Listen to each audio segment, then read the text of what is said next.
Bonjour à tous et bienvenue sur les actualités de la semaine. Et aujourd'hui on commence avec un article de 20 minutes. Vietnam, pourquoi des poupées chinoises inoffensives menacent la sécurité nationale? Fini de jouer, le ministère vietnamien de l'Industrie et du Commerce a ordonné une inspection des jouets pour atteinte à la sécurité nationale et la souveraineté territoriale. Donc c'est un article du 19 mars 2025. La géopolitique s'invite partout, jusque dans les chambres des enfants. Au Vietnam, des poupées très appréciées des petits sont retirées des magasins ces derniers jours. Leur faute, une simple marque sur la joue qui pourrait rappeler un peu trop le voisin chinois. Petites, douces et reconnaissables à leurs grands yeux et leurs oreilles de lapin, les poupées Baby Free de fabrication chinoise sont devenues incontournables au Vietnam depuis le début de l'année. Un succès constaté auprès des enfants, mais aussi chez les jeunes de la génération Z qui ont grandi dans les années 2000-2010. Une marque sur la joue qui rappelle un conflit avec la Chine. Mais avec ce succès est née une polémique sur un modèle en particulier, le Ton Rabbit V2. La marque que la poupée arbore sur la joue rappellerait la ligne en 9 traits. Cette démarcation, également appelée langue de bœuf, est utilisée par Pékin pour délimiter la vaste zone de la mer de Chine méridionale que l'Empire du Milieu revendique. Une étendue d'eau riche en ressources est disputée par plusieurs autres pays, dont le Vietnam. En réponse à la polémique suscitée en ligne, le ministère vietnamien de l'Industrie et du Commerce a ordonné une inspection des jouets qui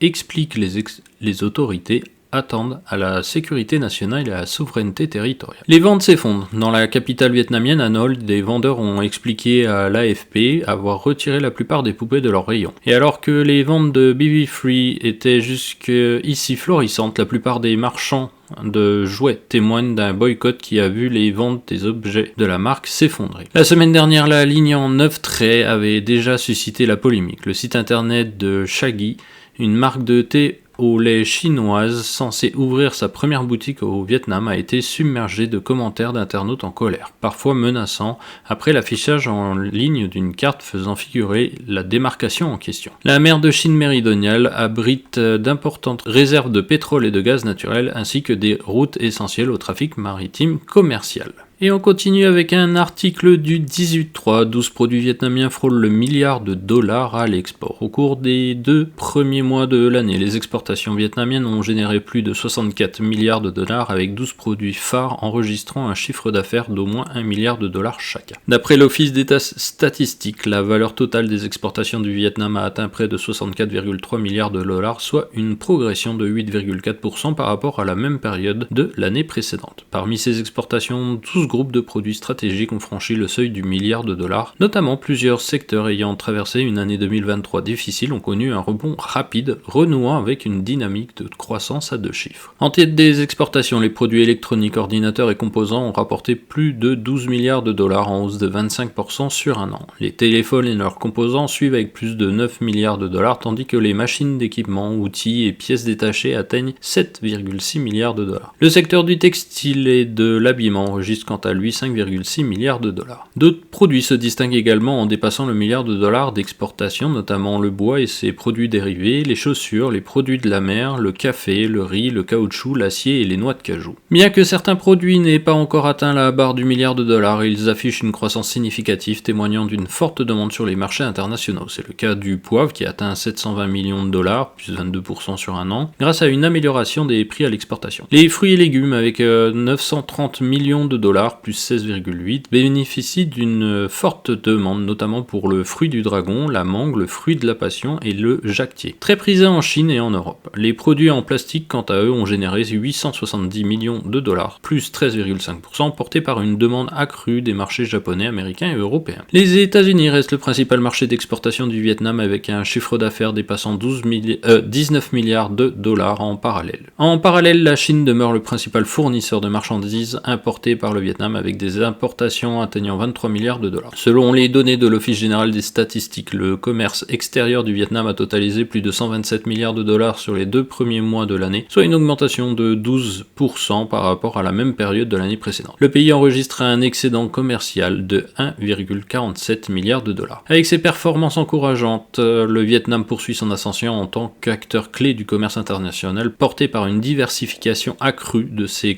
exportations et une forte compétitivité sur les marchés mondiaux. On continue avec un article économique du 20 mars 2025. À Hanoï, le marché du commerce de proximité attire de grandes enseignes étrangères. GS25, chaîne de supérette leader en République de Corée et exploitée par GS Retail, a inauguré simultanément ses 6 premiers magasins à Hanoï, marquant ainsi son expansion vers le nord du Vietnam après une solide implantation dans le sud du pays. Présente au Vietnam depuis janvier 2018, GS25 compte désormais plus de 200 magasins, principalement situés dans le sud du pays, notamment à Ho Chi Minh Ville, Can Tho, Binh Duong, Ba Ria Vung, Dong Ne et Thieng Giang. En parallèle, 7-Eleven, la plus grande chaîne de supérettes au monde, envisage également de s'implanter à Hanoï. Depuis l'ouverture de son premier magasin au Vietnam en 2017, l'enseigne dispose aujourd'hui d'environ 80 magasins à travers le pays. Si 7-Eleven entre sur le marché hanoïen, la concurrence dans le secteur des supérettes sera plus dynamique que jamais. Depuis plusieurs années, ce marché est largement dominé par Circle K, qui attire une clientèle jeune grâce à son modèle économique basé sur une ouverture 24 heures sur 24. Les commerces de proximité figurent parmi les segments les plus dynamiques du commerce de détail moderne au Vietnam. Leur chiffre d'affaires devrait atteindre 226,4 milliards de dollars avec un taux de croissance annuel composé de plus de 13% entre 2023 et 2028. Par ailleurs, la chaîne de supermarchés Vinmart a annoncé son ambition de moderniser ses établissements existants et d'ouvrir des centaines de nouveaux magasins Vinmart Plus dans diverses villes et provinces en ciblant particulièrement les zones urbaines et rurales. Pour réussir au Vietnam, ces enseignes doivent soigneusement planifier leur implantation, leur taille et leur gestion du personnel, a souligné l'économiste Vu Phinh Phu, ancien président de l'association des supermarchés de la capitale. Il a également insisté sur l'importance de comprendre l'évolution constante des tendances de consommation, notamment celle des jeunes. On finit avec un petit article culture du 19 mars. À Hanoï, le village de poterie de Kim Lan pétille le feu de la tradition. Le village de poterie de Kim Lan, situé dans la commune de Kinh Duc, district de Gia Lam, en banlieue de la capitale Hanoï, est un ancien village artisanat datant du 7e siècle, où les souvenirs centenaires se mêlent au rythme de la vie contemporaine. Dans la brume légère des fours, les tours de potiers tournent inlassablement, tandis que les mains habiles des artisans façonnent avec soin chaque parcelle d'argile, insufflant à la céramique l'âme d'un savoir-faire ancestral transmis de génération en génération. Après tant de vicissitudes, la poterie de Kim Lan s'élève avec fierté, conservant l'essence de la terre, du feu et du temps, et a été honorée en tant que patrimoine culturel immatériel national. Zhao Vietbing, président de l'association de la céramique de Kim Lan, âgé de 53 ans et résident dans le hameau, partage: la céramique de Kim Lan harmonise la simplicité et l'élégance, alliant usage quotidien et art raffiné. En particulier, les pièces de grande dimension témoignent du talent et du dévouement des générations d'artisans du village. La céramique de Kim Lan se distingue par ses motifs sophistiqués, ses vases somptueux, ainsi que ses œuvres monumentales qui non seulement ont établi des records nationaux, mais ont aussi renforcé la position de Kim Lan sur la carte de la céramique vietnamienne. Musée vivant. L'art céramique de Kim Lan est un musée vivant, gardien des secrets des anciens émaux. Les pots, jarres et marmites conservent encore l'émail de cendres de balles de riz du 9e siècle. Autrefois florissante sous les dynasties Thi et Tran, témoigne d'un passé glorieux. Au-delà de l'héritage, les artisans de Kim Lan ont innové avec l'émail doré, une variation de l'émail de cendre de riz, conférant à la céramique une brillance miroitante rappelant la réfraction lumineuse sur le jade. Chaque création est non seulement un objet utilitaire, mais aussi une œuvre d'art liant passé et présent, élevant la céramique de Kim Lan au rang de patrimoine culturel immatériel national.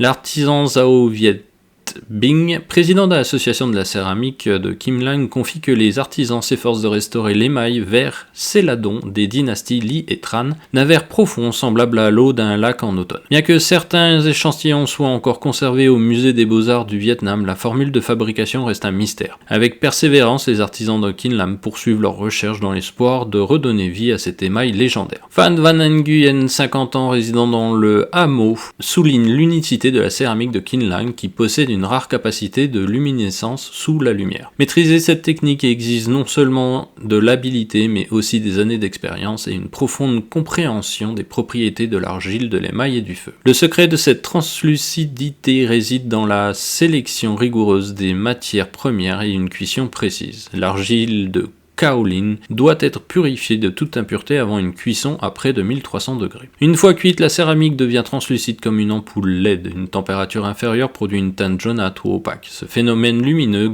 gage de pureté et de maîtrise technique caractérise la céramique de Kingland. L'artisan Van van Nguyen ajoute que l'argile pure rétrécit d'environ 18% après cuisson, tandis que la céramique liquide coulée en moule peut se contracter jusqu'à 26%. Une mauvaise maîtrise de ces proportions peut entraîner fissures ou cassures. Chaque étape requiert donc une précision extrême pour garantir des produits à la qualité exemplaire, portant l'empreinte du savoir-faire de Kim Lang. Aujourd'hui, plus de 350 fours de céramique sont en activité à Kim Lang, créant des milliers d'emplois et générant un chiffre d'affaires annuel de plus de 500 milliards de dong. En 2023 et 2024, Kia Lam a accueilli environ 650 000 visiteurs par an, venus explorer et acheter ces merveilles artisanales.